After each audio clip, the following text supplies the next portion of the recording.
Are you able to see? Okay, thank you so much. Let's come to our final module today. Okay, so see this title. We have today clinical case marathon and a very small assessment.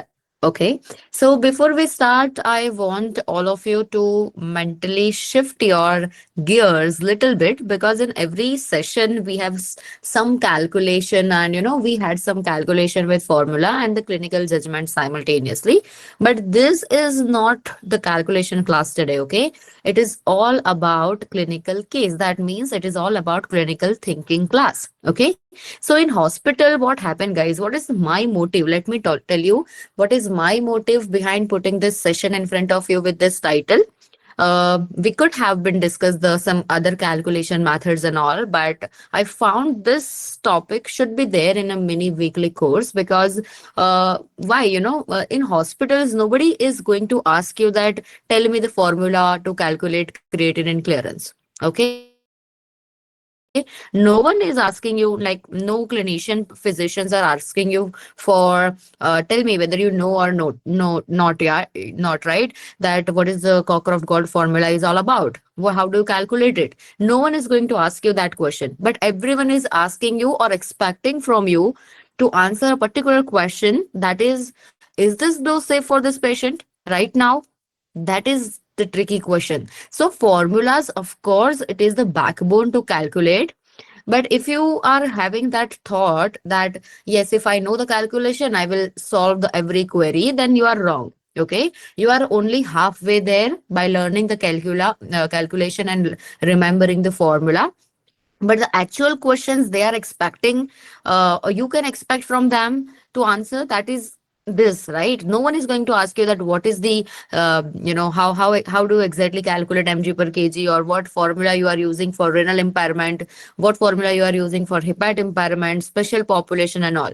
But everyone is going to ask you, is this dose safe for this patient right now? That is the question. And I want you guys, if you are understanding dose calculation, I want you to think for the second question more. Okay. Your focus should be more on the second question, how to handle this type of scenarios in the hospital. That is my focus, right? So this session is called, that's the reason, clinical case marathon, because that is exactly how the hospital feels. Okay, that is how your ward round feels. That is how the clinical pharmacy post is feels. So you will not get here a one very clean case, one very clean diagnosis, one very stable patient, because that's what textbook is going to tell you, that how exactly clean case looks like, how to do a diagnosis based on that, and so, how stable patient conditions are. But here you will get some multiple patients in this marathon. That's the reason behind the word marathon. And you will here get some partial lab data, which is ideally suitable for the real things. Okay, real case, if you are observing, you will always get some partial data, not the full laboratory data in your hand. Also, you will experience some time pressure here, which is very important if you are posted in the ICU or in emergency medicine. Of course, time is the ultimate thing, right? And your responsibility overall, you will understand in this session. So as a PharmD graduates, or as a healthcare pharmacist or any healthcare professionals, I can say your value is not in knowing the drug names. Your value is not in knowing of the calculation.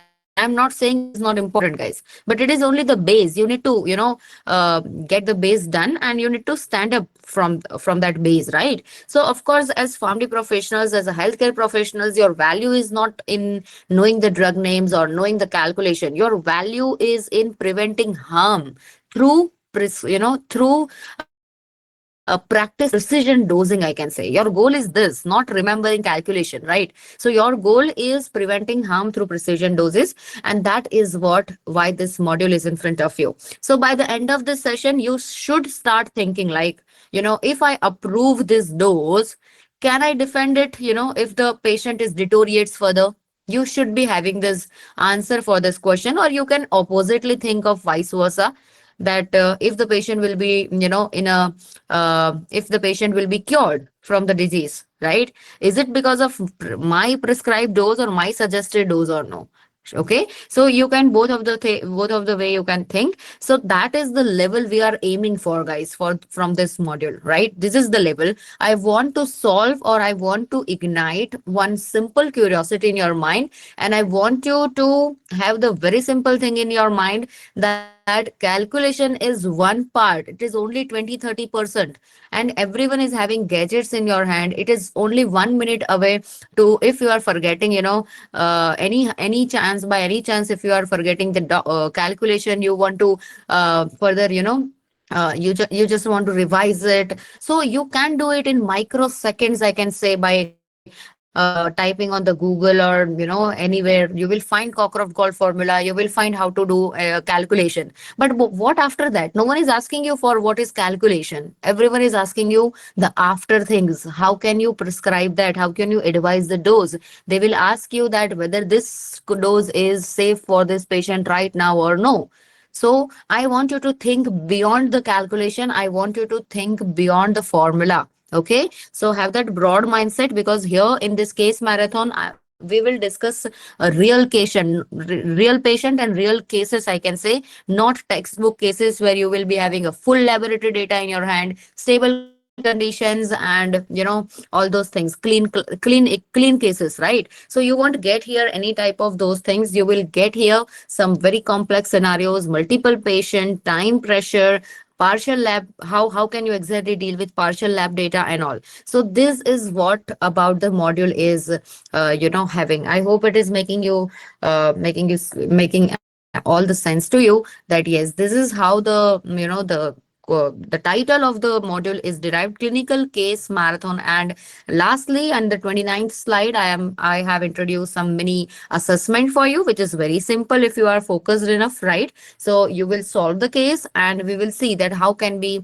how many branches that can have, okay, the case. So we will discuss one small case at the end as an assessment, and then we will wind up. Okay, so this is what about the clinical case marathon.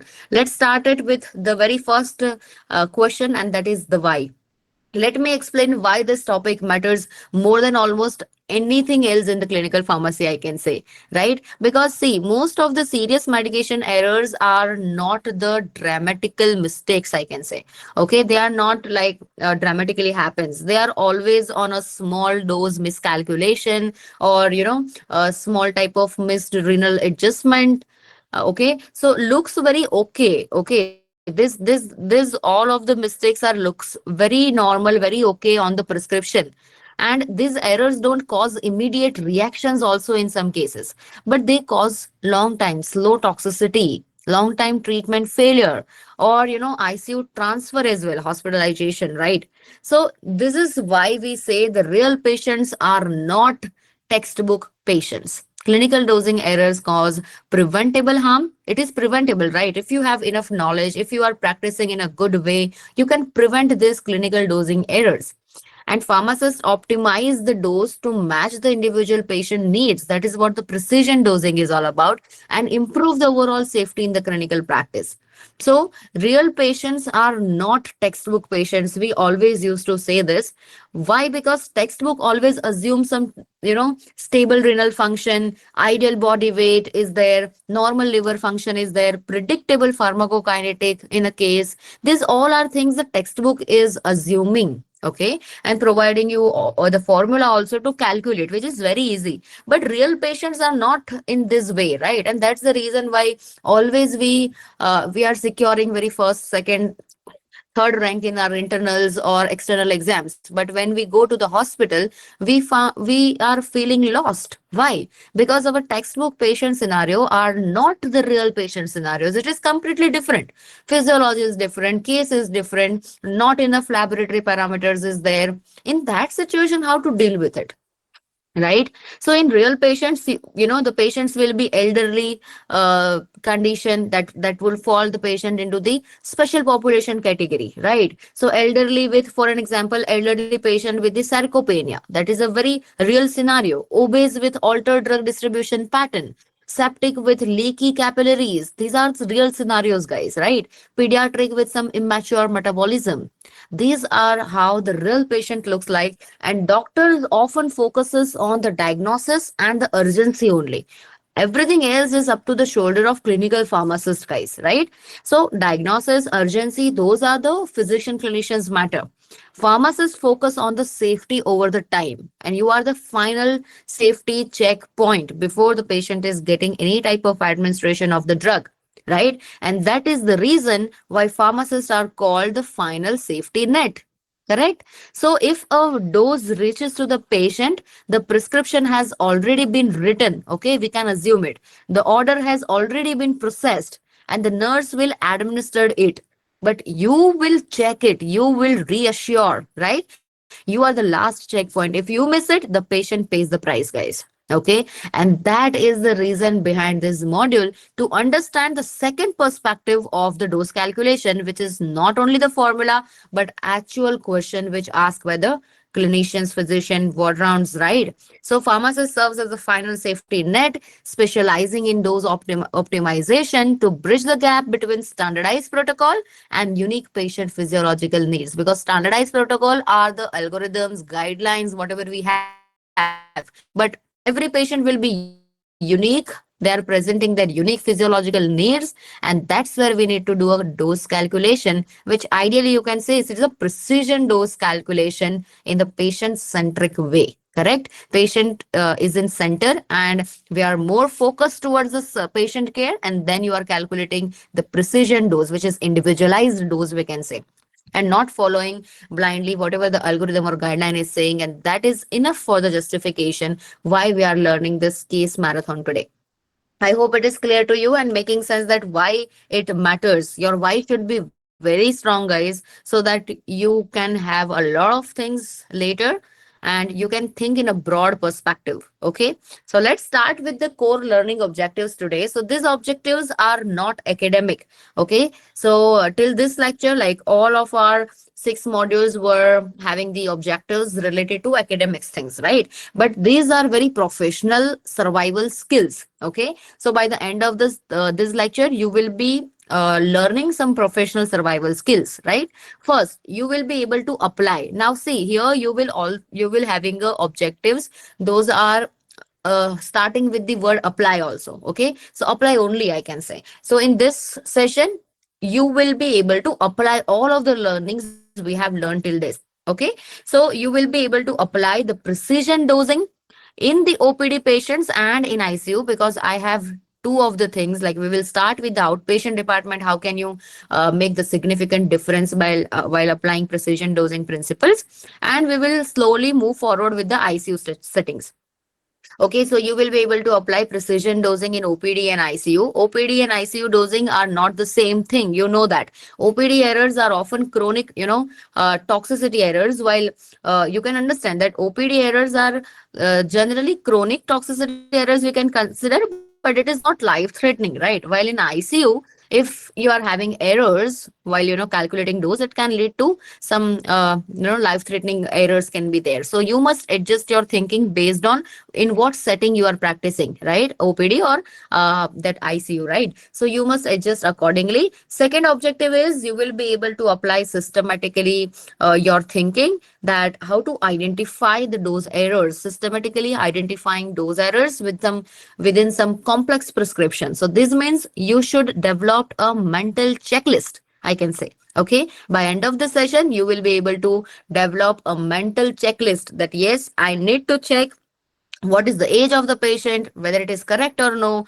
what is the weight of the patient, whether it is in kg or pounds, right? Is it correct or no, or is it 5-year-old data? Because that is also a very important error you can consider. Okay, patient is assuming 5 years ago whatever weight they are having, that is ongoing. So you need to understand the weight, age, renal function by checking their RFT results, hepatic function by checking their LFT results, their indication of having each of the drug, whether it is mandatory or no, right? You can reduce polypharmacy risk also, polypharmacy burden as well.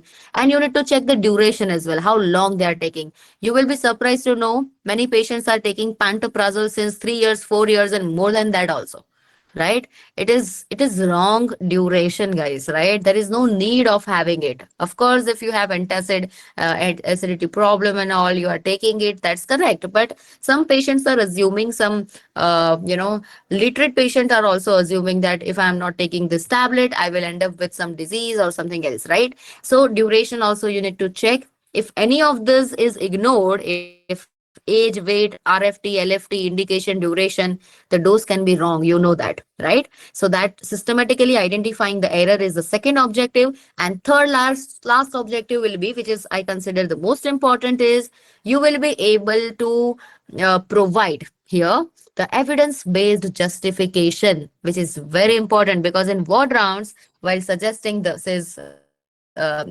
adjust dose, you might be having some counter questions as well. Why? Okay, why this dose, how you are calculating, what is your justification? So you should be ready with evidence based justification, okay, provided to the hospital in a ward round. Okay, so in real hospitals, I can say, I feel, that this does not work. I think it does not work. This is very important justification for adjusting dose recommendation, right? So because you are calculating, you won't be having here any kind of guidelines or anything else, right? Algorithm, or which is pre-standardized. So of course your personal evidence based justification will be the need, right? So only guidelines, pharmacokinetics, literature, this type of things you can have in your hand while providing the justification. But yeah, that is very important, right? So your authority comes from the justification, guys, okay, not the position you are posting. Simple, if you are simple CP at assistant level, still you can provide your justification, right, correctly. So those are our clinical core learning objective for the session today. Now let's start with the session roadmap so that you can have the idea. Learning objectives are written here. So yeah, we will be having some integrated case discussion. Okay, we will be having some rapid fire analysis also, because see, time is the pressure when you are working in ICU, right? You cannot have half an hour to calculate Cockcroft called formula and then you are calculating it without error and then suggesting. In half an hour, a lot of things can be changed, right? So that is very important. So I want you to understand why this session is structured this way: 1, 2, 3, 4, 5. You can understand these are the learning objectives only, right? So we will be having some prescription audit, dose justification, student practice also, and assessment. So I want you to understand why this session is structured this way, because we will begin with some integrated cases, because real patients do not come in isolation, right? So we will see some very complex scenarios. Real patients today, that can be specific tomorrow. So we will see those. Then we will move to the prescription audit, because this is where pharmacists create, the most value, I can say. Prescription audit, with the least visibility, I can say, you can provide a value here. After that, we will focus on the dose justification. This is where many healthcare professionals, specifically pharmacy, right, that is struggling with the justification. Everyone is calculating, guys. Calculation, I hope now you have idea from last 6 sessions, right? Calculation is simple, not that rocket science. But how can you justify? That's where you are tested. Okay, so these students are finding this is at a struggle step. Okay, not with the calculation but with explaining why they change a dose. And finally we assess. Okay, we will assess, not here for any type of judgment, but yeah, to show you where clinical thinking needs, strengthening in your position. So this is the, flow of our the session today. We will see some very important internship tips. We will see some ICU rotation tips. We will see independent clinical practice, how exactly it is being done.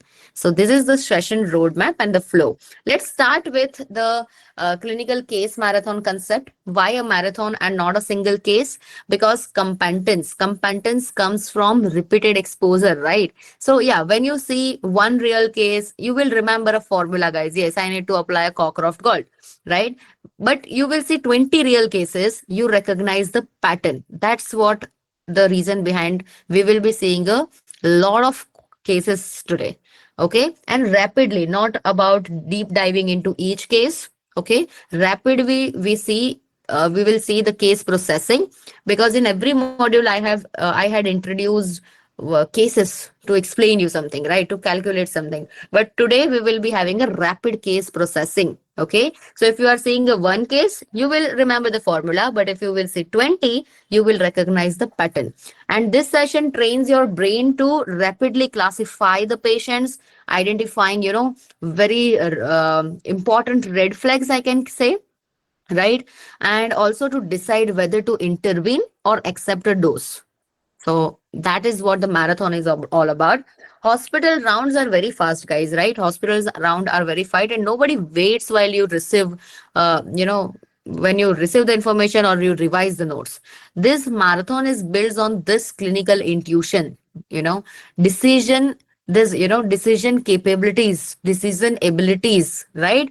And also confidence under pressure. So these are traits I can consider that separate you from a basic clinical pharmacist, from only dispensing or advising as per the prescription, to I can say a very professional clinical pharmacist, which actually brings impact into the healthcare.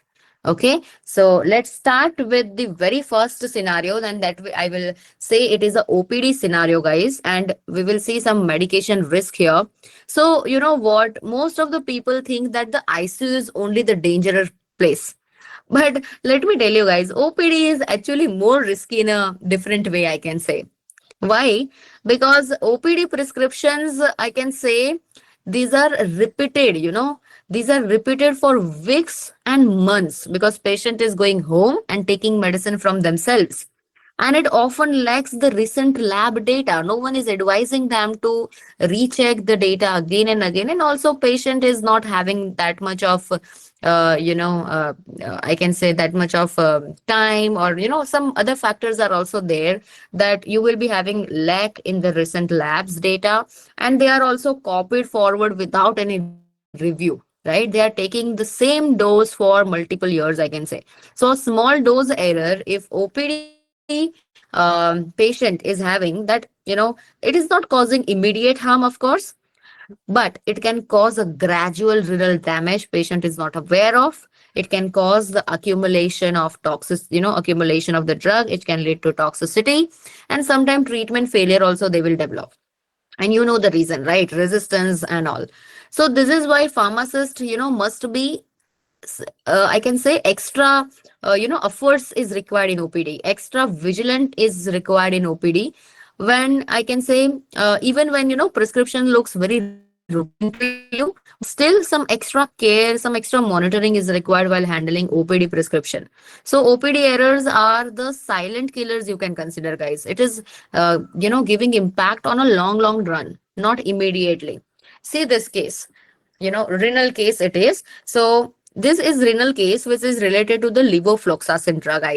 Yes, levofloxacin drug. So let's analyze this case very properly. A very basic info is written here. This is our first case. Here you can see 62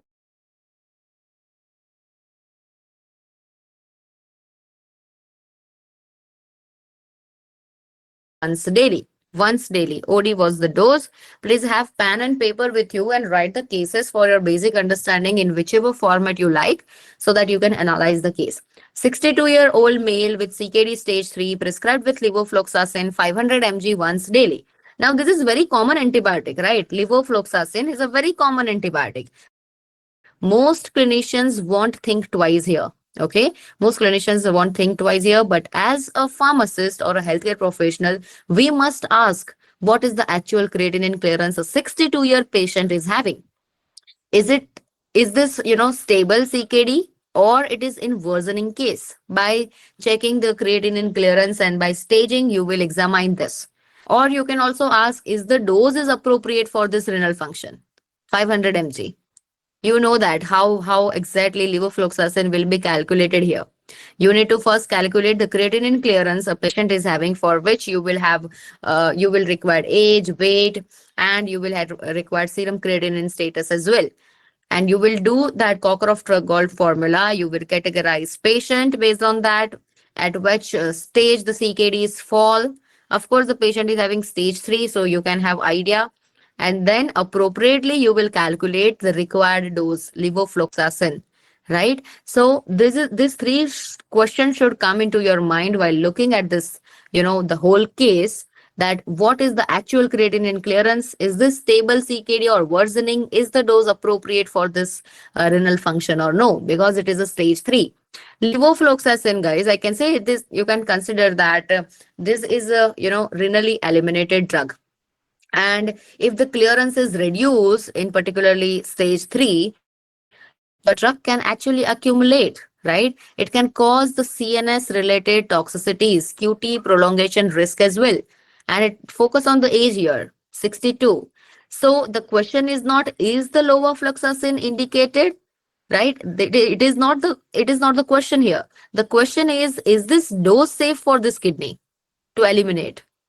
Okay, so this is, challenges includes identifying the specific degree of renal impairment. You will do it by Cockcroft-Gault, and determining the standard 500 mg dose is safe or it requires adjustment or no. Okay, so how to do it? Let's understand this, and case one intervention we will see in the following slide. But before that, I want to ask you guys, what are your perspective here? Anyone wants to tell? Are you understanding the case? Intervention is written in the next slide, so don't worry, everything is available. But if anyone wants to write anything or speak anything, I can give you access also. Because we have 50 plus strength, I'm not giving you access to unmute because we can avoid actually the um, that disturbances and all. Anyone wants to say anything? Okay, so you are understanding the case. That's fair for me. Okay, see, this intervention is written here. Case one intervention. Step one, you will do what? I already told you while justifying the case, or step one is calculation, but calculation is not the decision here, right? You know that we calculate the creatinine clearance using the Cockcroft-Gault. Why? Because most of the dosing calculation guidelines are based on the creatinine clearance later if the patient has CKD condition. EGFR also we can see, okay? EGFR can also, we can observe, but it can overestimate renal function in elderly patients. That's why we will more focus towards the creatinine clearance here. Okay, so it will give you some data related to patient's renal status, right? It is already stage 3, so you can assume where exactly your creatinine clearance will fall. Okay, so once your creatinine clearance is calculated, we will compare it with the dosing reference. You will assess the dose. Okay, we will compare it with the dosing reference. Now comes to the critical concept here: loading dose versus maintenance dose. Okay, so we usually, do not reduce here the loading doses, because loading dose depends on the volume of distribution directly and not the clearance. So we want reduce loading dose in this particular patient. But we do reduce the maintenance dose, because patient is CKD, levofloxacin is renally eliminated drug. We will adjust maintenance dose. Why? Because maintenance depends on clearance, right? Maintenance dose directly depends on the clearance, and patient has related to the kidney things. So of course we will reduce maintenance dose. So you may recommend further what? 250 mg once daily, or same dose with the large interval, that is 500 mg every 48 hourly. That is what you can do. Two of the things, right? You can reduce the dose or increase the intervals. That is the two things you can do. So 250 mg once daily or 50 mg every 48 hourly, that is a dose adjustment in the real patient scenario. This is precision dosing. Okay, it is not blind reduction. You are calculating creatinine clearance, you are putting patients in a particular situation, you are assessing a dose, and you are seeing that yes, levofloxacin is the drug, 62-year is the age. Of course, levofloxacin is eliminated via the renal route. This is not a suitable thing because it will accumulate. We will not adjust here loading dose, guys. Okay, loading dose will be same as ideal your guideline is suggesting, but we will adjust here the maintenance dose. I already told you the reason also. Loading dose depends on volume of distribution and not clearance, while maintenance dose depends on clearance. Okay, I hope it is making sense to you. So you need to understand here this levofloxacin renal dosing reference for this. So this slide is your legal and clinical shield, I can consider shield, right? So when a doctor asks, why did you change the dose? Why it is 250 mg once daily or why it is 400 mg every 48 hourly? Okay, when doctor is asking you, you show this table to them. Okay, so notice how normal renal function is there with no change, how moderate improvement is suggesting, sorry, moderate impairment is suggesting you the dose reduction, and how severe impairment is suggesting you to go on an interval extension, right? So this is the PK in action, guys. This is pharmacokinetics in action. You are not guessing anything here. You are applying your evidences. You are applying your judgment. So if the renal status creatinine clearance falls under 20 to 49, your dose adjustment will be 500 mg is loading and then 250 mg once daily. Okay, reducing daily dose by 50% will be your clinical action in 20 to 49. And your if the patient is on CKD stage 3, he will definitely fall under this two last category, right? So if it is fall under 10 to 19, which makes them ESRD things, right? So in that situation, 500 mg will be loading simple, and then 250 mg 48 hourly. You will extend the dose as well in this. In second scenario, you are only reducing the dose. I hope it is clear to you. Is it making sense to you? How exactly the decisions are being, taken by the clinical pharmacist, and with the justification, not without it. So next time identifying a dose, sorry, next time identifying a CKD patient, try to do these things, guys. This cycle: creatinine clearance, calculate, okay, using a Cockcroft Gault, assess your dose, do the check with this table, always cross check with this table, and find out that how exactly the patient is taking. And trust me, guys, in more than 50% of cases you will find wrong dose, I promise you. Okay, so if the patient is falls under 20 to 9, this 10 to 50 category, that is last two categories, still patient will be taking 50 mg once a day. So in this scenario, are you are you preventing the harm or actually causing the harm? What are you doing? So this is where exactly clinical pharmacists are sending, guys. So next time if someone asks you that what is your role, please justify, elaborate and justify in this way. Okay. So this is where you can have your position. I hope it is clear to you. Okay. This case is very important.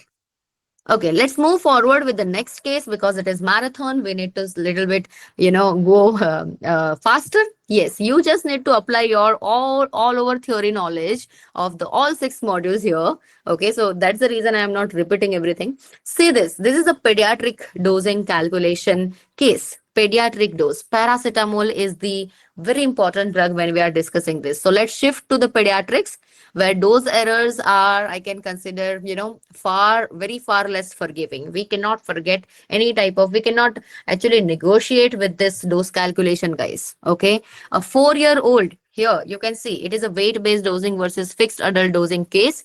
Safety for 15 kg child patient profile.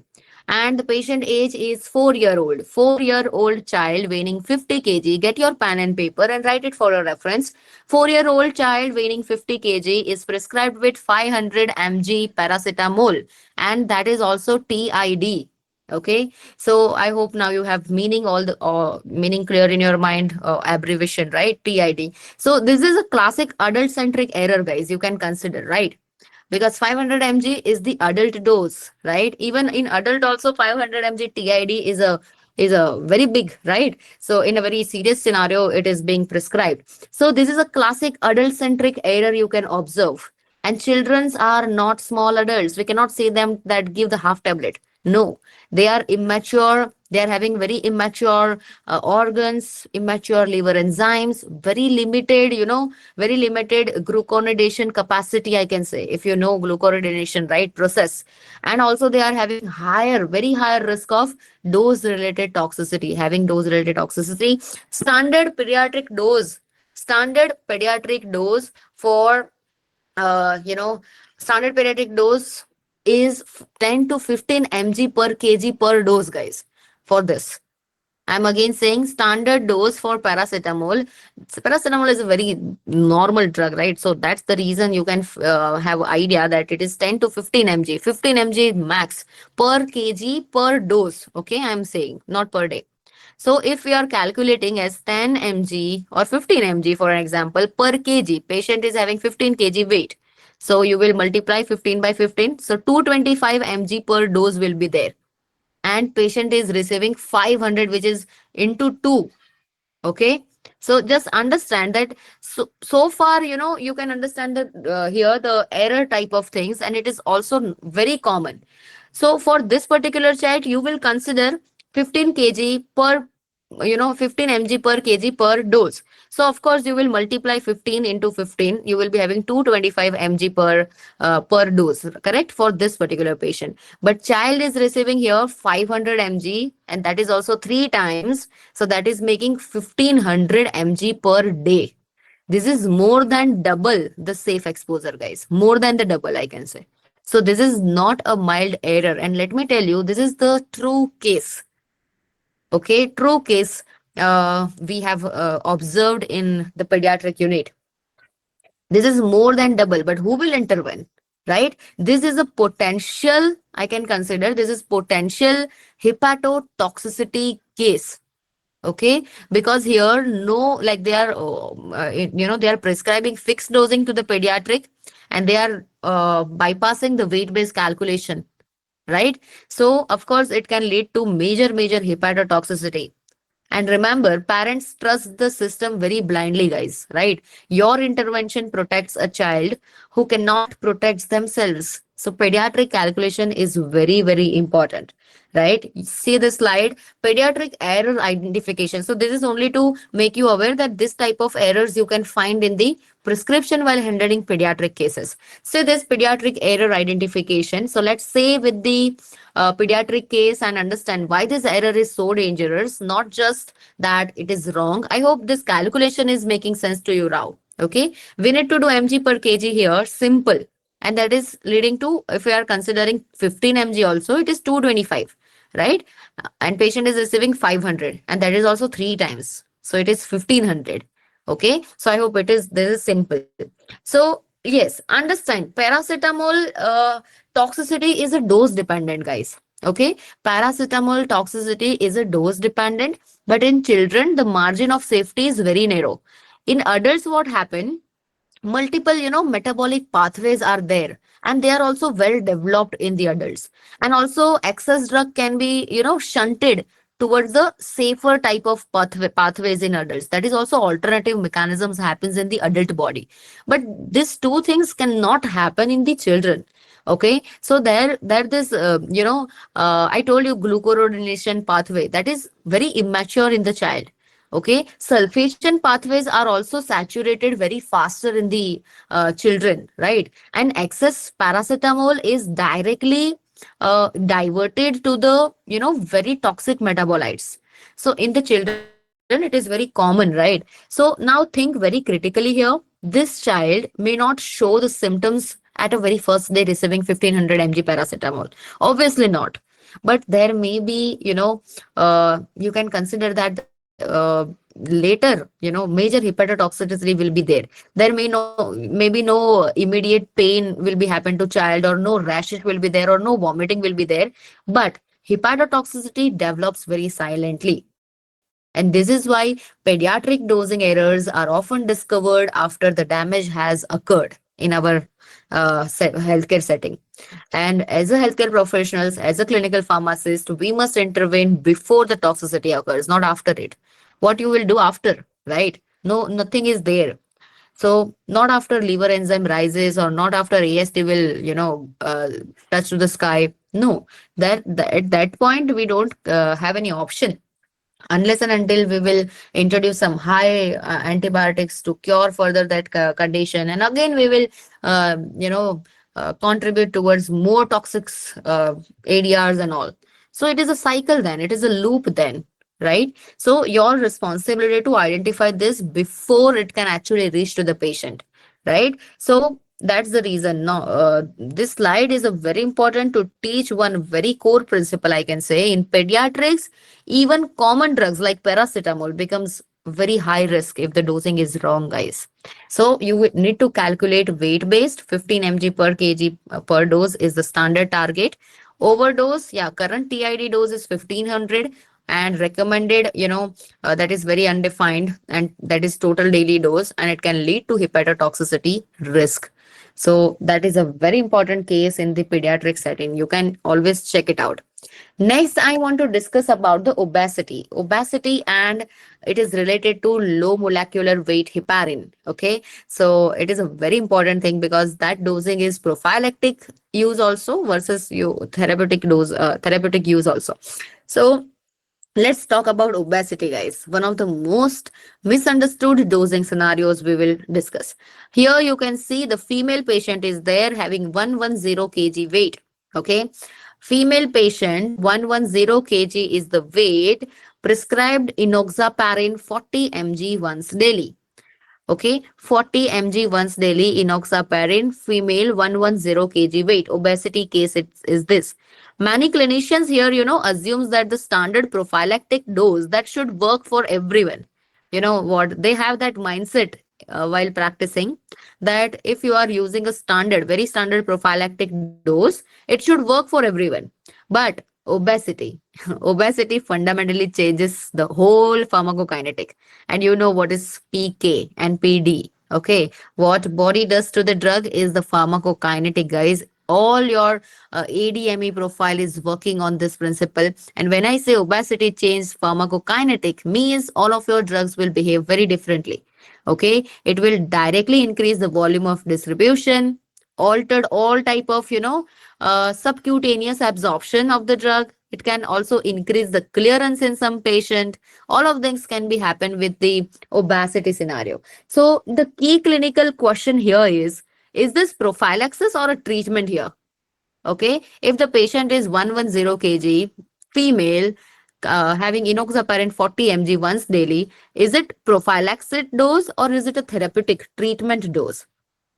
Let me tell you, if prophylaxis will be there, standard dose may be insufficient.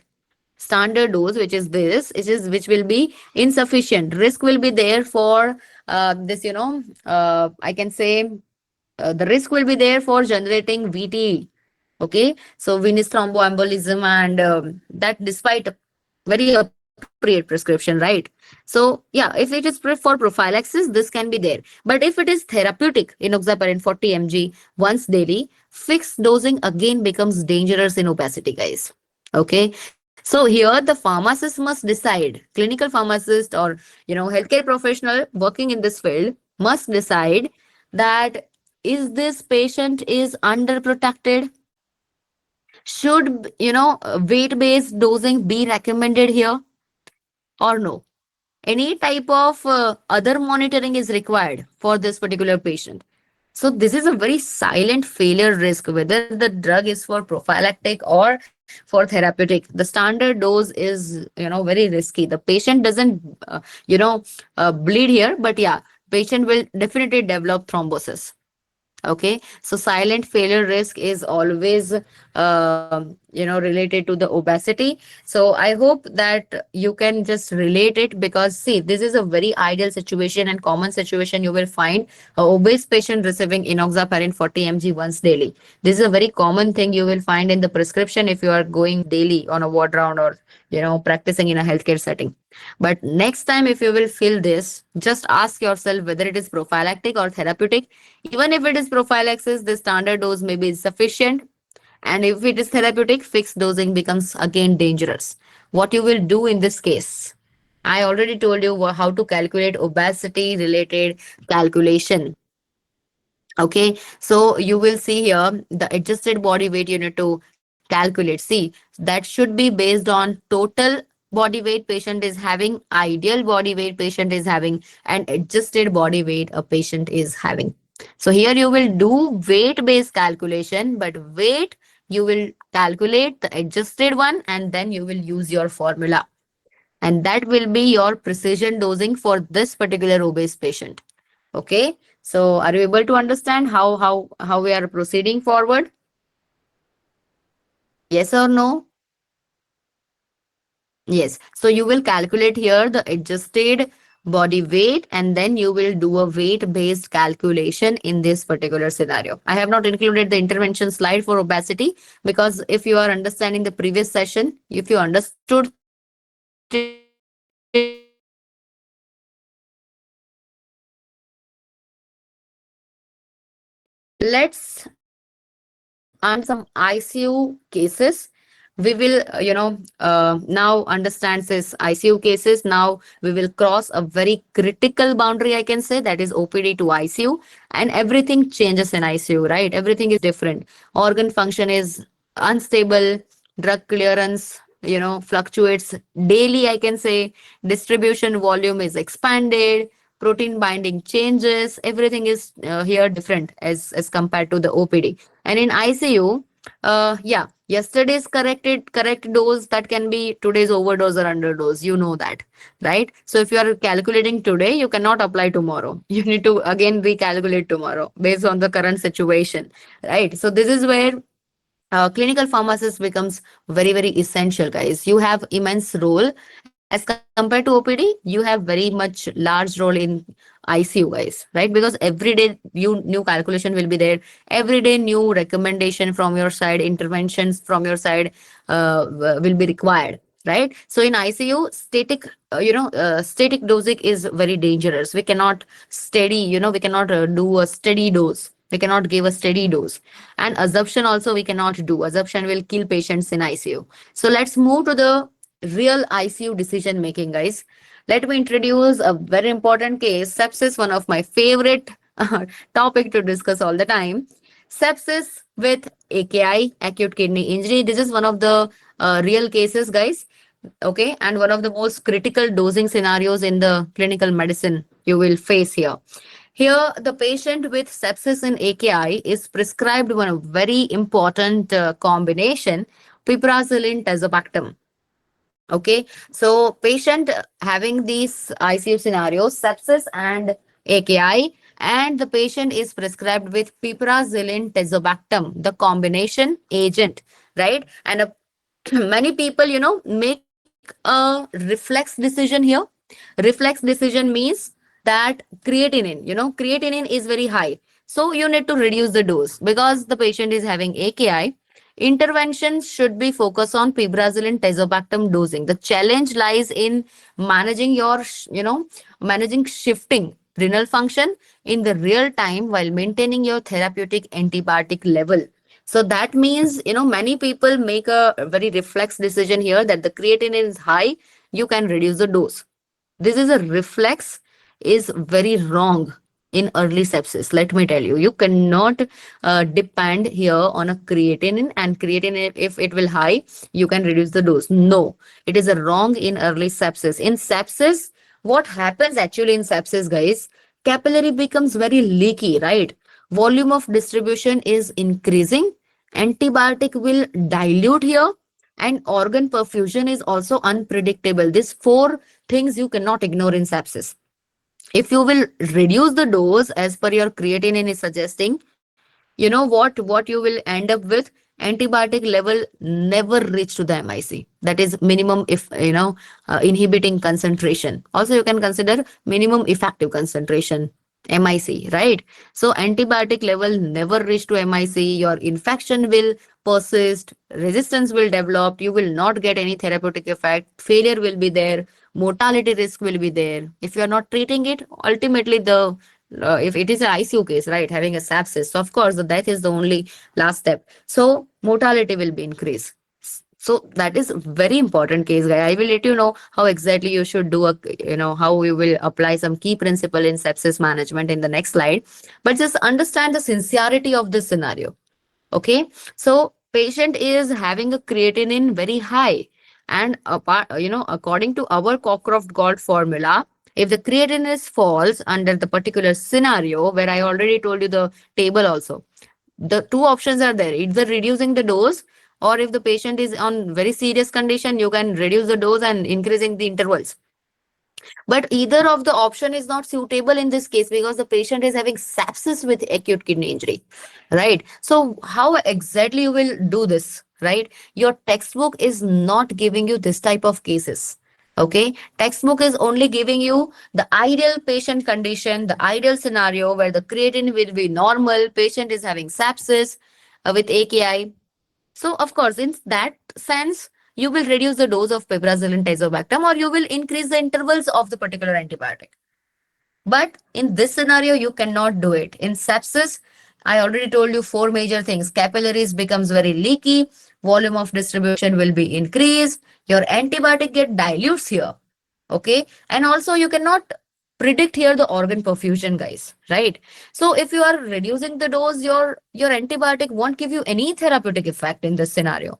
Okay, your antibiotic never reaches to the MIC, which is ideally required to get the therapeutic effect. Infection will be there, persistently, increasing, resistance will be developed, mortality risk will be there if you are reducing the dose. So what you will do here? Any suggestions from your side how we can proceed here? Because it is ICU case, what are your thinking, guys? This is how, real cases looks like in the hospital. So in this scenario, everyone fails. Like everyone is wondering, this is not our, this is out of syllabus. Okay.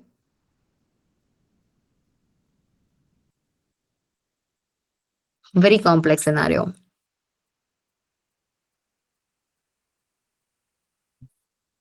Okay, let me tell you how to handle this case. Okay, I have assessment later, so of course we will discuss how to do it. Antibiotic dynamics in sepsis, you need to understand, guys. This slide contains, I can say, some ICU level wisdom, right? So first principle you need to focus on, and that is never ever reduce the loading dose in sepsis. I already told you, sepsis means leaky capillaries, antibiotic dilution, and all, right? So if you are going to reduce the loading dose, what will happen next? Your antibiotic won't, reach to the MIC. So you won't change any type of loading dose here, even if it is AKI, acute kidney injury. So you need to understand very first principle, loading versus maintenance. Prioritize your high loading doses, even the patient is having acute kidney injury, to achieve some rapid therapeutic levels. Right? Why? Because loading dose depends on volume and not clearance. This concept many students are not having, in their mind. So loading dose depends on volume and not clearance. You won't change anything in it. Sepsis massively increase volume of distribution, guys.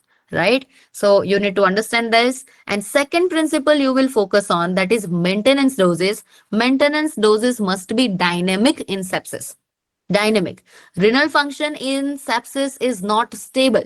Okay. So creatinine today you are finding that want, it is not equal to whatever you are finding creatinine tomorrow. It will dynamic, it will shift. Always in sepsis it is happened. Okay. So your maintenance dose will be again dynamic, depend on the creatinine every day you are calculating. Simple.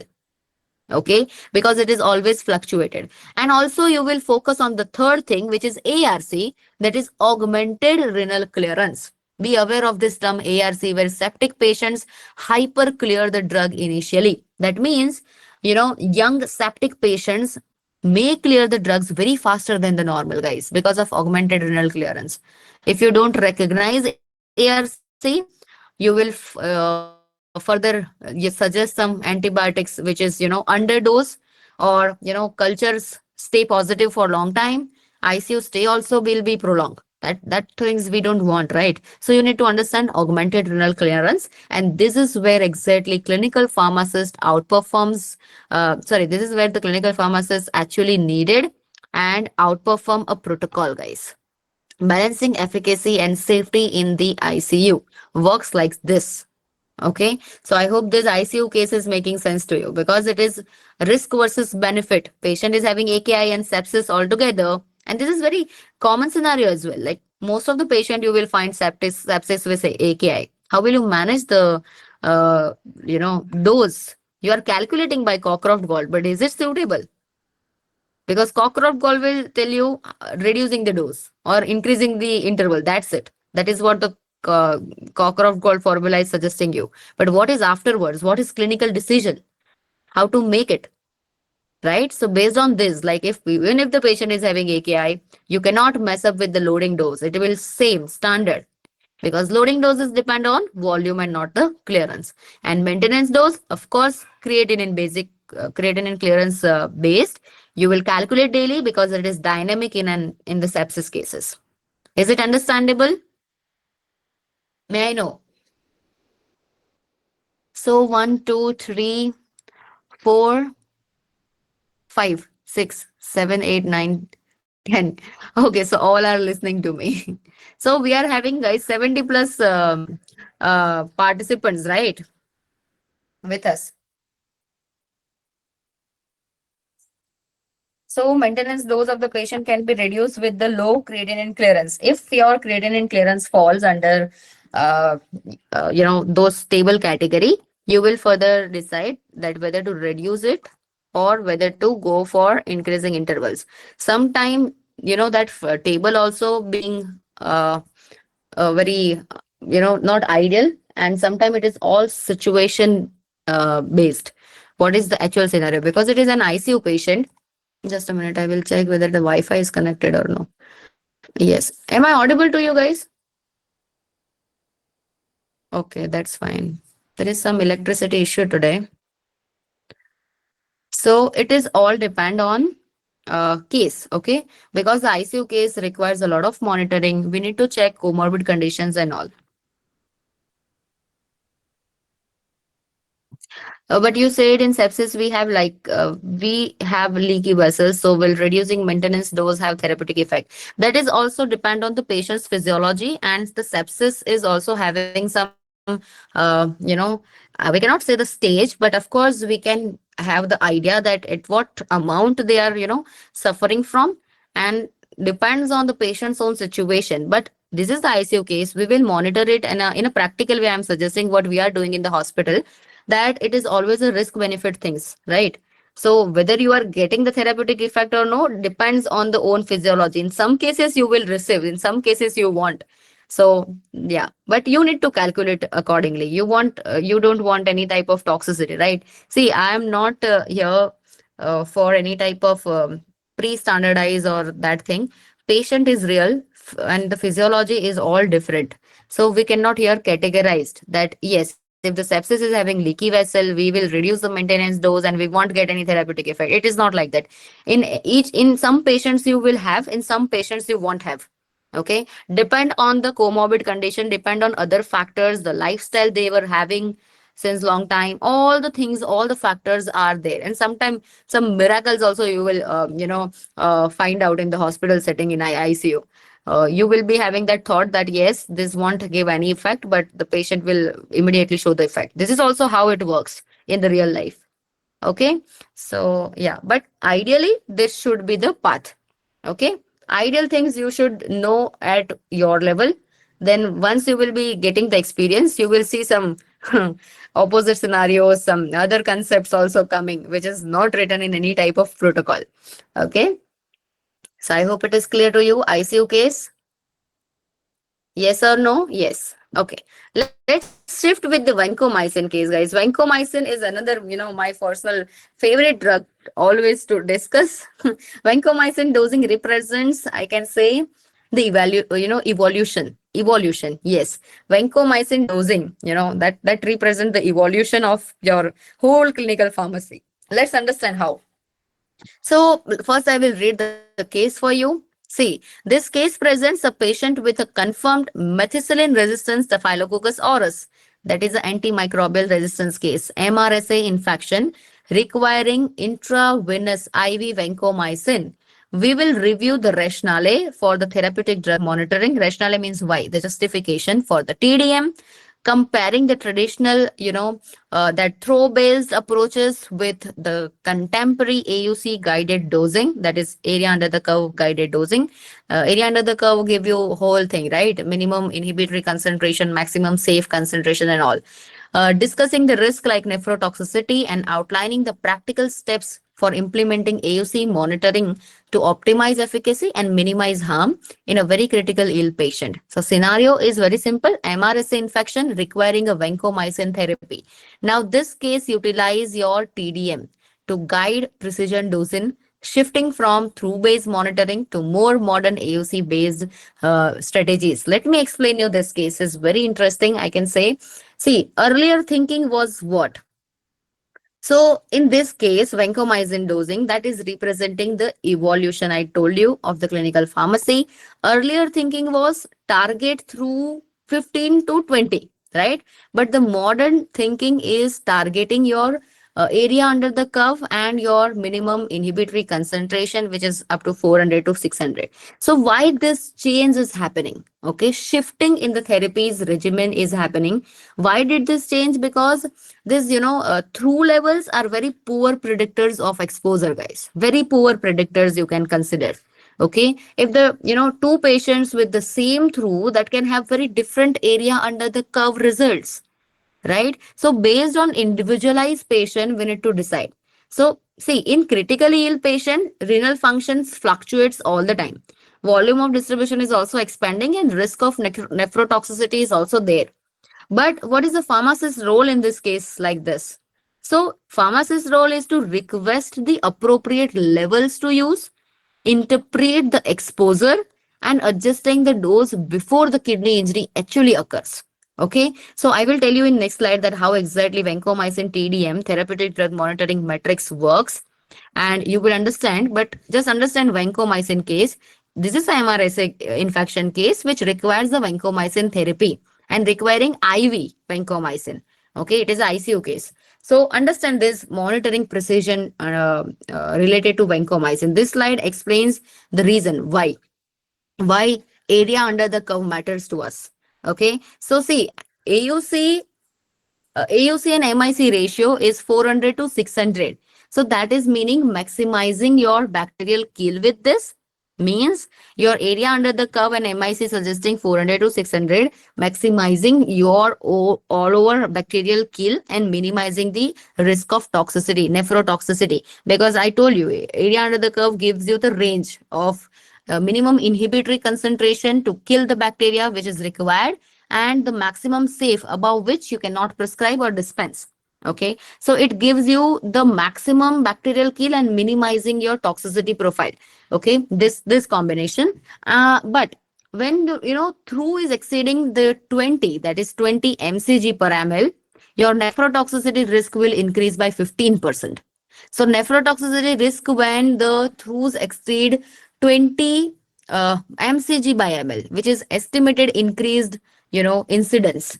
So you need to understand this, both of the things. If higher drugs level, if you are assuming that I will, give the high drug level and it will lead to better therapy, but it is not like that. Okay, higher drug level does not means better therapy, and that is what this two things is showing you.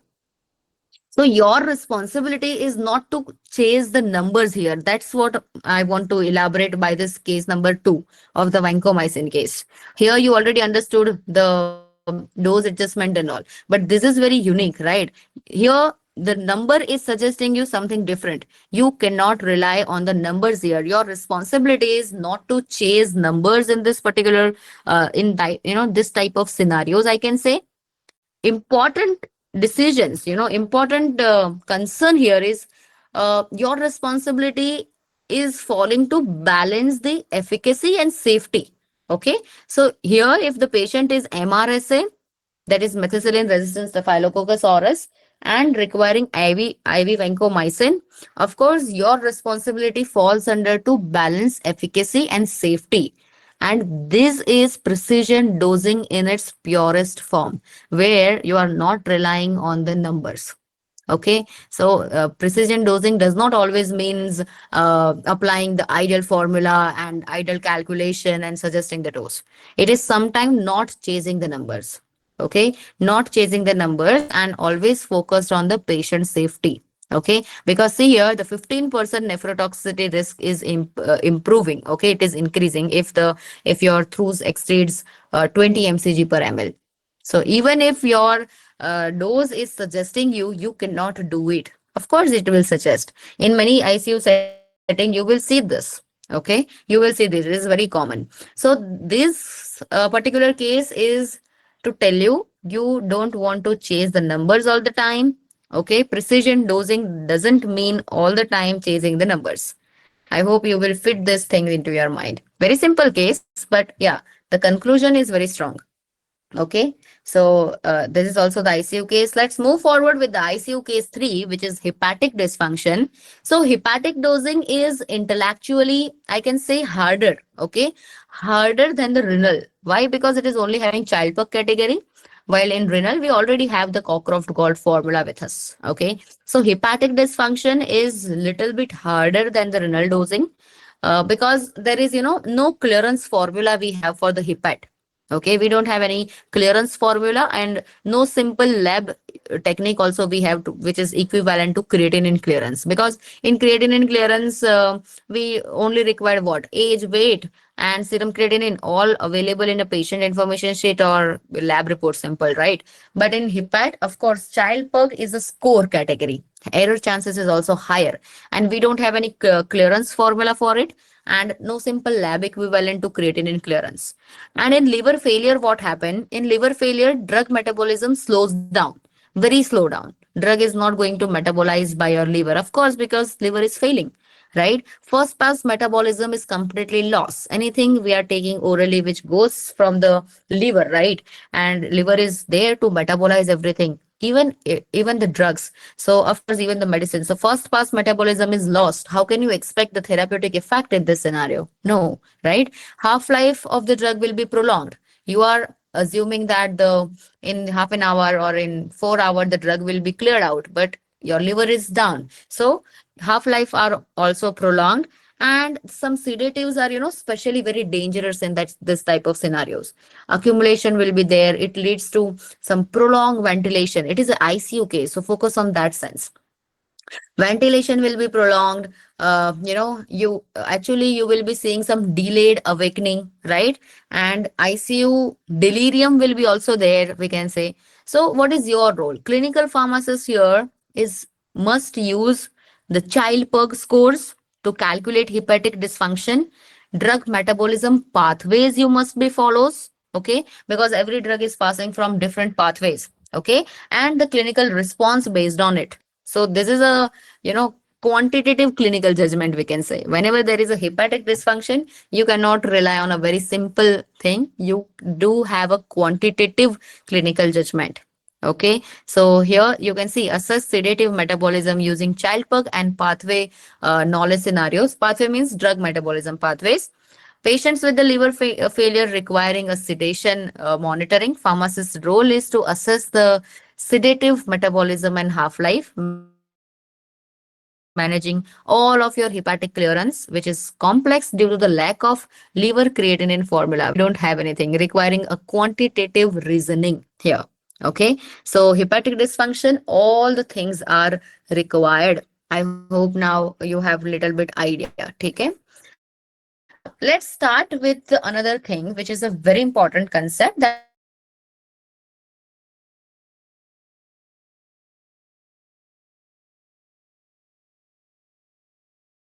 here we have little bit idea. So clinical case marathon is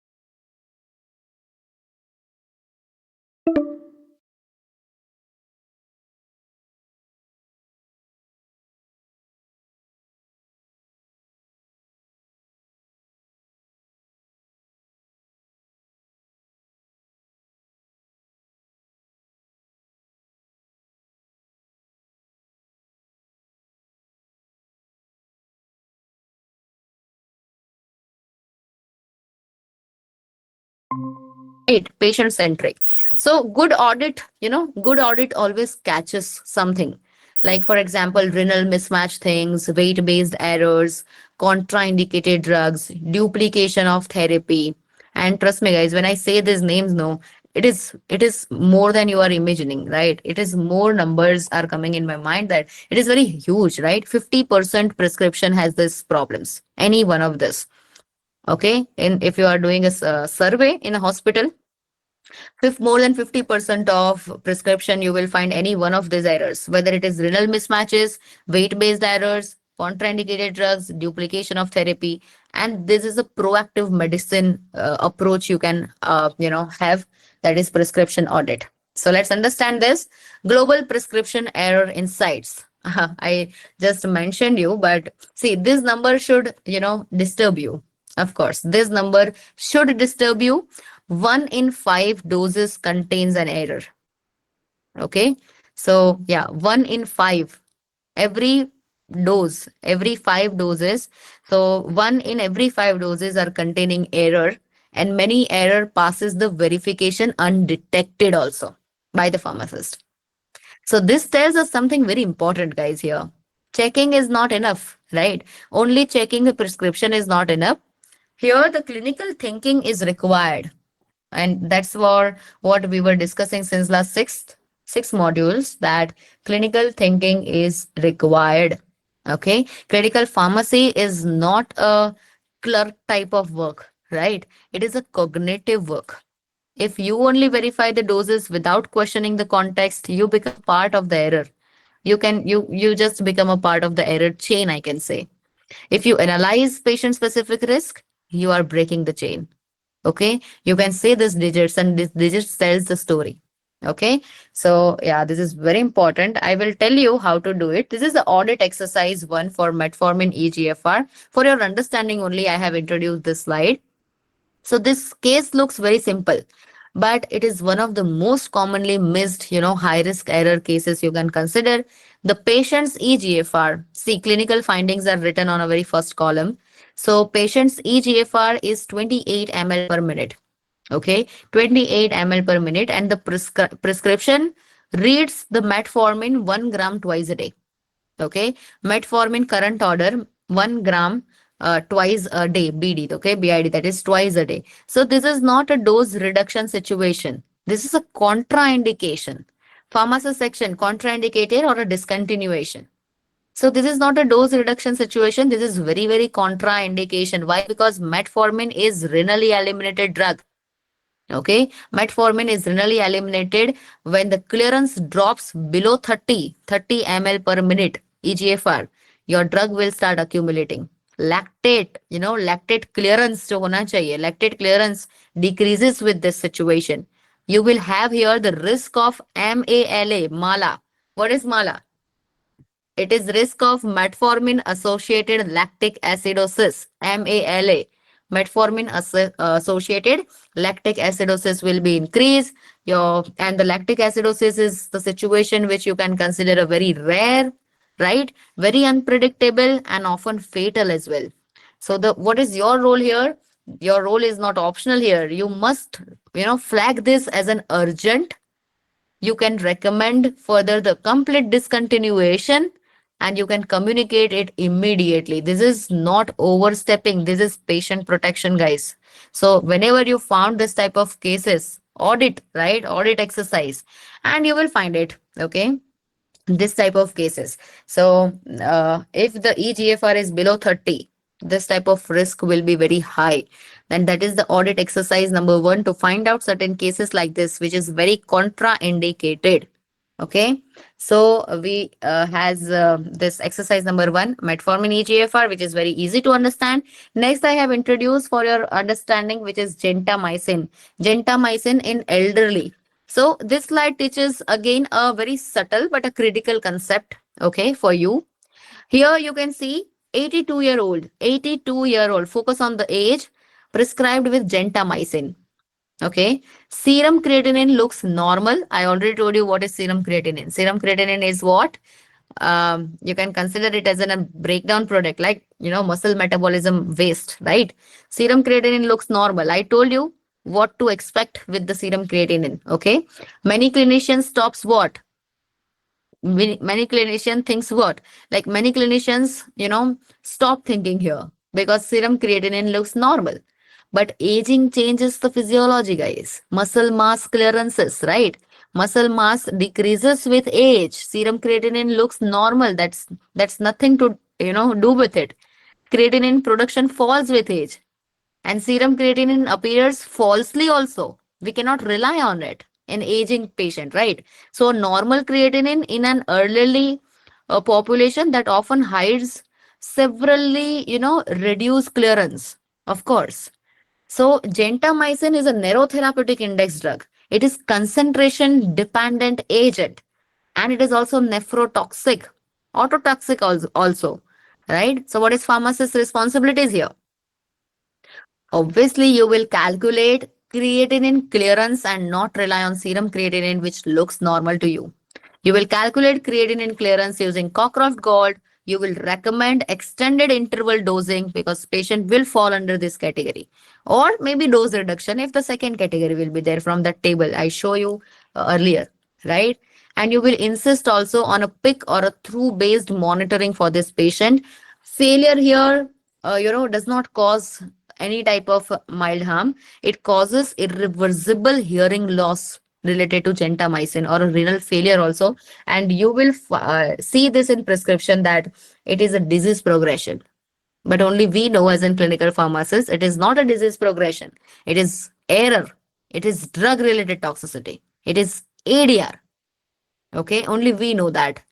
And trust me, guys, when I say this, it is happening in our clinical settings, and we can actually stop this type of condition by introducing our simple math, simple dose related information. That is only one line. You are not, you cannot focus here serum on a serum creatinine. You need to calculate the creatinine clearance.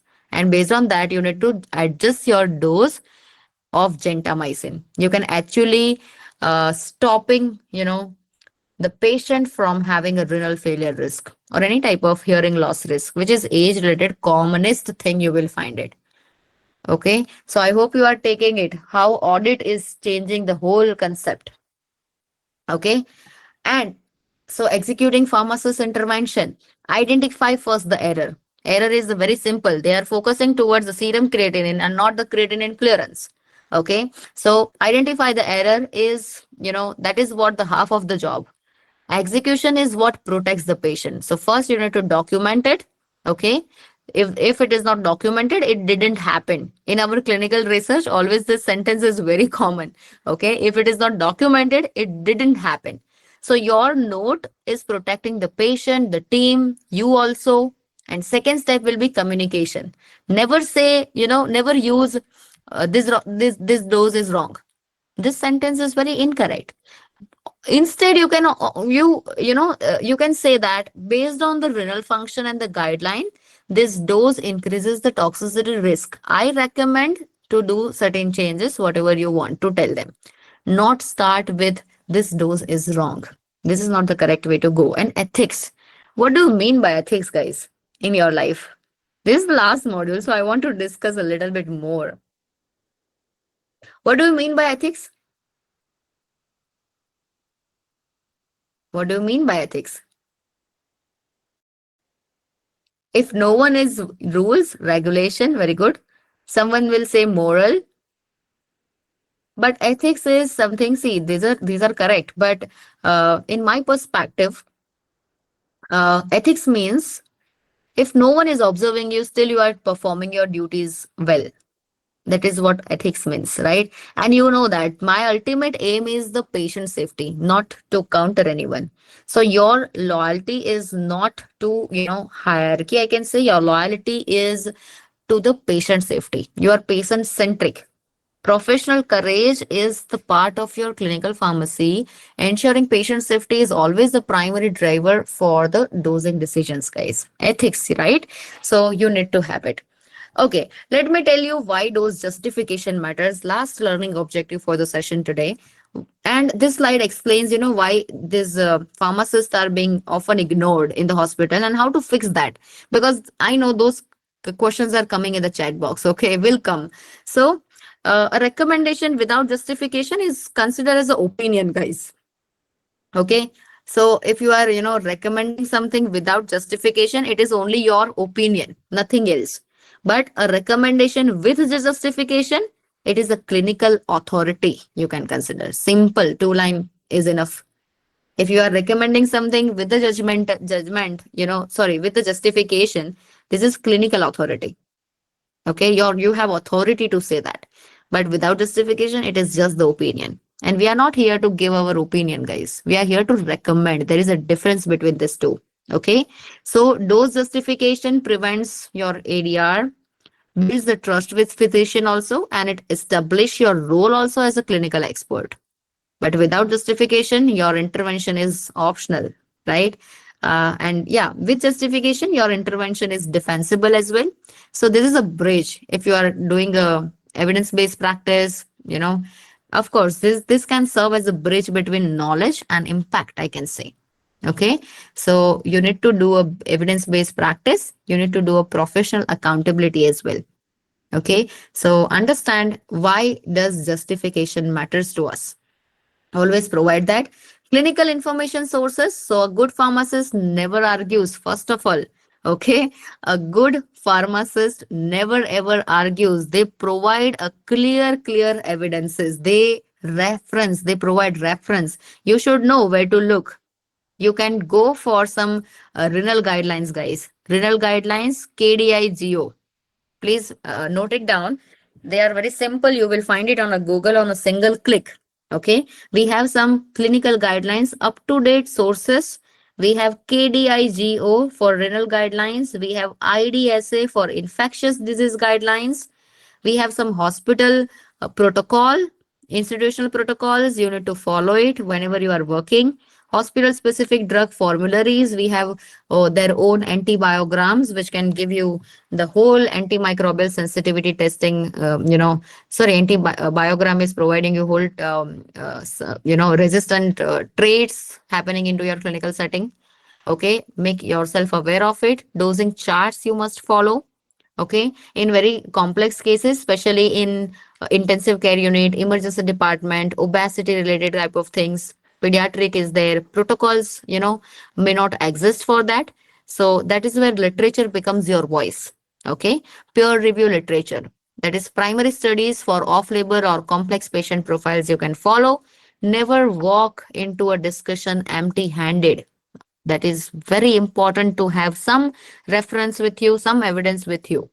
Okay, I already told you, a good pharmacist, a skillful pharmacist never ever argues. They provide directly the evidence. Okay, so clinical information sources you must follow.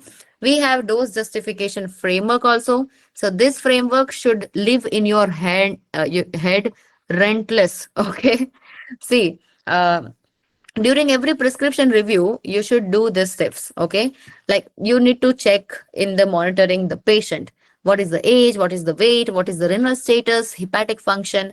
These are not optional details, guys. You must look after it. Everything is depend on that factor. Then the drug, what is the clearance rate, what is the toxicity. Okay, what is the therapeutic window of the drug.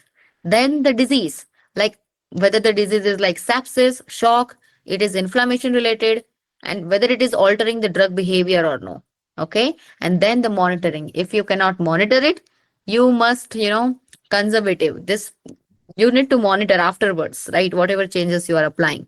So the drug, the patient, the disease, and the monitoring. One, two, three, four. These points are very important. This framework transforms your whole concept from, only doing a guessing to reasoning, right? I can say. So from fear to confidence, this framework leads you. Okay. And this is how exactly clinical pharmacist thinks. Okay. So first focus on the patient, then drug, then disease, and then monitoring. Right. Okay, so I have one ICU obesity case for you. See, this case combines two very high risk factors, which is ICU case it is and obesity related cases this. Okay, last case it is 130 kg patient receiving standard VTE prophylaxis, which is often underdose. Okay, 130 kg ICU patient standard dose agar lega, so that is underdose, right? So evidence shows increase the thrombotic risk in obesity will be there, and subtherapeutic, level will be achieved with the standard dose. If you are increasing the dose in this particular patient, you will be having some thrombotic risk, internal bleeding. Okay. And if you are reducing the dose, you will have subtherapeutic effect. So what you will do next here? So the answer is already in the slide, and many of you might be also having in your head also, because already we discussed one obesity case. But this is how complex the scenarios are becoming in an ICU. Okay. So you cannot choose in between.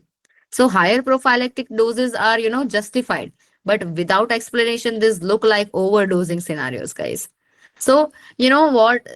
This slide is very important to teach you that dose justification protects both the patient and the pharmacist, and you need to understand that this is extremely obese, critically ill patient. So you need to understand BMI adjusted dosing protocols, of course, adjusted weight, right? So dose justification protects you also and the patient also. And you are here correcting the underexposure as well. So this is how you can handle this type of cases. And I have one more thing for you, that is practice. So this is a very important slide I can consider. This is where you become, uncomfortable. Okay. And that's good also. You must decide that whether you want to accept the dose, and you want also decide that whether you want to reject the dose at first. And if you reject, you must justify it using the 4 pillar framework I already told you. Okay. The patient, the disease, the drug, and the monitoring. Okay. And there are marks for the safe decision, guys, always. Okay. So I have one small case for you, mini assessment and evaluation. So yeah, this assessment is not testing the memory, of course. It will just, can you calculate correctly or no? Can you interpret the context? Can you justify the decision logically? That is what the meaning of this mini assessment. And in real life, wrong calculation harm the patient and poor reasoning delays the care, right? So that's the reason I have introduced one case for you. Now just let me know quickly in the chat box, how will you do it? So would you intervene or no? This is the very first question. Calculate here the creatinine clearance using Cockcroft Gault. Everything is written here: the age, the gender, the weight, the diagnosis, serum creatinine, vitals. Current prescription is levofloxacin 500 mg once daily. Calculate creatinine clearance. Decide accept the dose or recommend the dose adjustment.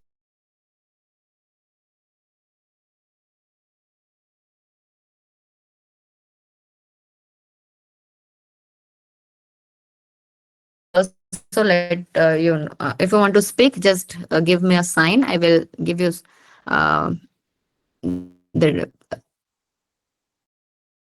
anyone wants to elaborate? I will give you some minutes also. Yeah, of course. Are you understanding this case?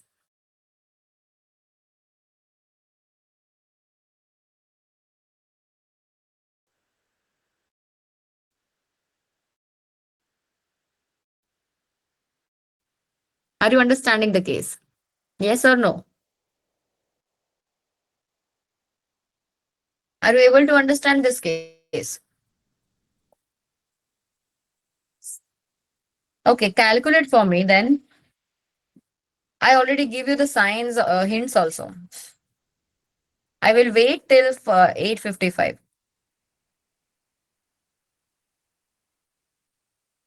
I want creatinine clearance using Cockcroft Gold.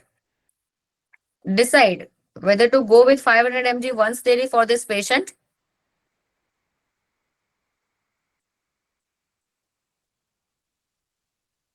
And try to summarize your answer in one message only, guys. Okay. Try to summarize your message in one your all comments in one message only. Try to do it so that we can read it. Okay. I will wait till 8:55, guys. This is a mini assessment for you. 52.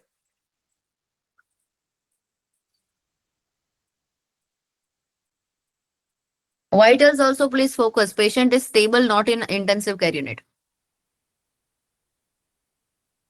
I can see some answers. I ask for your justification also for the decision, guys. If you can, please type a justification also in the message if you are writing anything, okay? Clinical reason means you need to give the justification. I already told you the justification's importance and one safety reason also.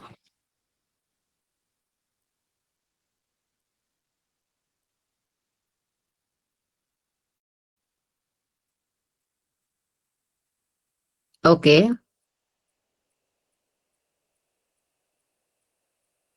I'm so impressed by your answers.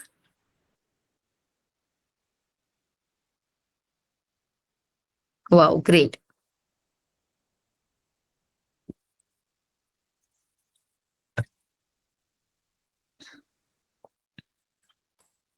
And I also want to ask you guys whether the last week, like last week Monday, you able to calculate this case like this, or is it our course influence?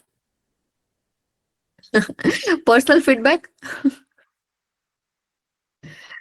Just kidding, guys, kidding. I know that you are very smart, and of course you must be knowing some things, right?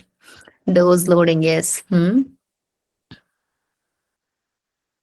Okay, I'm so impressed by your answers. I hope everyone is able to calculate creatinine clearance and just decide to accept with the dose or recommend the dose adjustment. Wow, great. Okay, so correct. I'm impressed. Say this. Yeah. Think beyond the numbers, guys. Okay. I have not written here, but yeah, this is a very important thing to understand that the patient has reduced renal clearance due to the age, right? And correct, you are right. Creatinine clearance falls between 30 to 35 ml per minute. So decision is do not accepting the 500 mg dose, which is written here. And this is the commonest scenario you will identify in the ICU, or even in ICU or not in ICU ward also. So recommended option will be, yeah, 250 loading dose will be same, and then 250 mg you will do it reduction. Or in some patient, in very rare condition, if you require the maintenance dose also the same, in that situation you can increase the interval also. It is depend on the situation. I told you, do not stick to the guidelines all the time, okay? It is also patient specific. Table is for your reference for the quick decisions, but in some cases the maintenance dose will be required, guys, okay? So when we are dealing with the real patient, no, broad mindset is very important. We cannot stick to the one specific guideline. So for your understanding only, I'm saying in a very rare scenario, you will increase the intervals and not reducing the maintenance dose. Okay. Otherwise, all of your answers are correct. So the patient has reduced renal clearance error due to the age and the low body weight. Also, we can consider, right? 68, 58 kg. So continuing standard levofloxacin dosing again increase the risk of accumulation. CNS toxicity will be there and QT prolongation will be there also there. So you will adjust here the dose and that will maintain the efficacy while improving the safety. Correct? So yeah, the family guardians of the dose safety, they are the one, the safety net. Think beyond the numbers and you are the one. Okay, you are heroes actually. And yeah, this is how precision saves lives, guys. Always you can, have this idea in your mind. This was not the dramatic ICU case, right? It was not a dramatic type of ICU case. It was very simple. And all of the OPD level prescription we were discussed, that was also very simple. But every case requires your intervention. So my aim is to tell you that every case, whether it is minor, major, OPD, ICU, your intervention is required. Okay. And you just understand your importance. Okay. It is not in only the emergencies, guys, but every decision requires you. Okay. So that is a very important thing you can just have in your mind, and always think beyond the numbers. And always, the family role is huge. Numbers do not treat the patients, people do, right? So calculation, of course, anyone can do, but clinical judgment only and only a skillful pharmacist can provide, because they know the pharmacology, They know, if you know, whenever we were discussing about the cases, I tried to elaborate the pathophysiological events. So of course in second year you are understanding the pathophysiology of the disease. I try to elaborate the mechanism of action of the drug is having. So of course your therapeutic concept, your pharmacological concept are essential while giving the clinical judgment. This is what your subject role, your subject is playing the role, I can say, right? So no, not, I can say not a single subject is a waste in the family syllabus. Pathophysiology, ecology 1, 2, 3, pharmacotherapy 1, 2, 3, everything is correlated. Toxicology is correlated. Clinical research is correlated, right? TDM is correlated in the fifth year, whatever you are having. So everything is connected at the end. When you are practicing it correctly in the hospital, it will all make sense. When you are providing a clinical judgment to someone, it's all making sense to you. Okay, so understand the importance of it. Precision saves lives. It is not a machinery things, right? It is not mechanics. It is patience. So every day in every hospital, correct the dose, which is preventing, harm. Incorrect doses is a very serious threat we are having. Okay, and you are, very trusted with that responsibility. Precision doesn't just improve the outcomes; it can actually saves lives. Okay, so I hope now it all making sense to you. And this module as well as the whole course is justified. Okay, so before we end this course, guys, I want to talk to you not as a faculty member or not as an examiner, but I can say someone who has stood exactly where you are standing right now. So everything we discuss in this course, whether it is renal dose adjustment, whether it is pediatric dosing, whether it is an ICU calculation or audit, none of this is meant, if none of this is meant, I can say, to make you perfect unless you are working on it. It meant to make you alert only, right? So in real ward rounds, nobody will ask you to calculate everything on the spot. But what they will expect is from you is, does this dose make sense for this patient or no? That one question that can trigger you, that if you are not able to answer this. So yeah, this can actually prevent also so much harms. And you don't need to correct every prescription, guys, right? You don't need to speak in every round also. But when something doesn't feel right, you need to pause. Look at the patient, look at the lab, look at the dose, trust your training. Sometimes your, interventions will be appreciated also. And yeah, sometimes it will be ignored also. So sometimes you will be told that it's fine, that's okay. Because clinical pharmacy is not about having holding the girls, or it is not about ego and all, but it's about consistency. It is like, if you correct even one dose a day, you are already made an impact. You have made an impact, right? If you prevent even one toxicity in a week, you have done a meaningful work. So don't wait until you feel ready. So read one prescription very properly every day. Just focus on one prescription daily. Ask that one why every day, I can say. Okay, justify your one decision every day. That is enough. That's how confidence is builds very quietly, I can say. But remember always, patients will never know your name. Okay, patient will never know your name. They will never thank you also directly, but they will live healthier, and that is because of you paid attention. Just as simple as that. Okay, and yeah, that is real clinical practice, right? That is real patient related practice you are doing, and that is what I guess everyone has, that mind, that dream in the mind. Yeah, right, to protect the patient, to save the lives. That is the reason behind choosing the PharmD, right? It is not because of actual the doctor prefix or something else. Yeah, maybe in starting that was the aim, but over the time the aim shifts. So identify your worth. Okay, so you don't have to be extraordinary in this field. You just have to be present, just curious and responsible enough. That's all I expect from you to going forward, guys. Okay, I hope you will apply this knowledge, because it is still half 50% if you are not applying it. Okay, so if you keep practicing the small things daily, you will become the kind of pharmacist every ward needs. I promise you.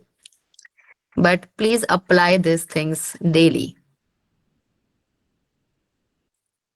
Okay, so any more questions from your side? All the thumbs ups are making my day.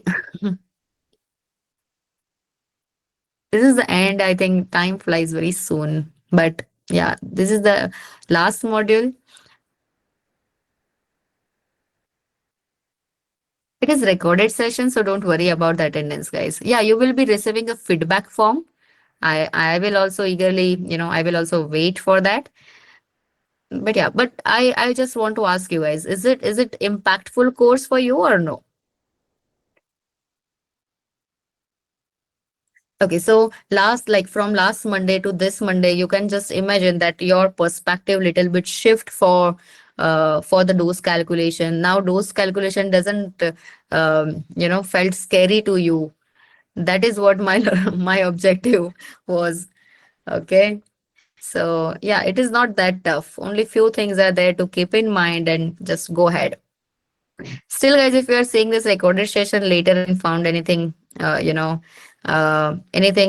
any query, question, doubt, I'm just a message away. Okay. Through this course also, after this course also, I will be happy if you will ask any question, doubt, any type of things. Okay.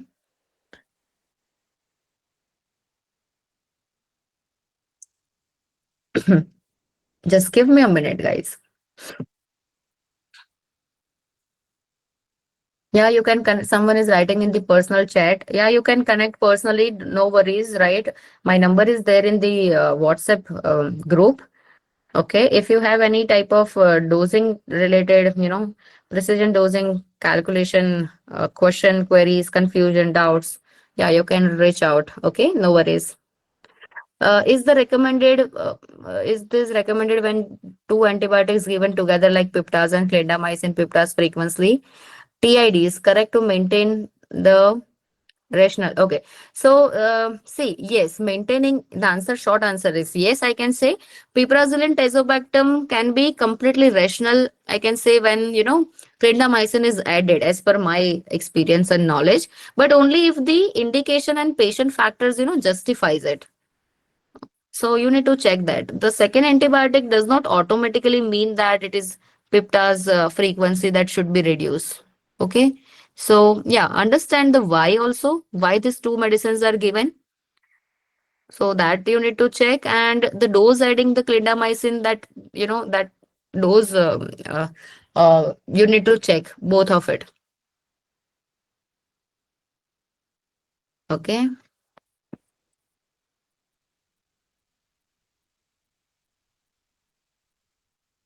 This course is impactful. Thank you so much. I will be waiting for your feedback. You will get the certificate, guys, when you fill the feedback. Okay. And you will be having small MCQ assessment test at the I think we can take it on Sunday so that you have some time to perform some exercises. If someone is if someone missed the classes, they can check the recorded sessions, and then you can prepare yourself for the test. But yeah, Saturday or Sunday we can keep. Thank you so much, guys. I'm so uh, so thankful for you also to show up, to register for this course, and to have faith also, right? Because that is very tough to make students understand the importance of the topic. Yeah, I will also provide if you want some more practice questions, guys. Okay, no worries. I will provide it to you. Some real cases, some tough task. Okay, some things I will provide. Okay, sure, sure. It will be there in a group. Prepare yourself, guys, from the next week. Okay. Next week we will be having short MCQ exam, and we will come up with some more exciting news with the minimum prices on a TDM, on therapeutic drug monitoring is coming, and we are also coming with drug induced disease treatments. Okay, so I'm trying to launch certain cases which are out of textbook, and we exactly need this knowledge for clinical rounds. So yeah, we are coming up with these things, TDM and how to do it, efficiently throughout the ward rounds. And also, we are coming up with drug-induced disease treatment. If the drug is the reason behind the disease, how can you make the treatment possible? So those are the coming up lectures. See you guys. Okay, if no questions are there, thank you so much again. Thank you. All the best for next Sunday and see you guys in upcoming courses. Okay. Thank you so much. Thank you. I'm so happy by your feedbacks. Thank you. Feedback form will be there in a WhatsApp group. Okay. Thank you so much. Thank you.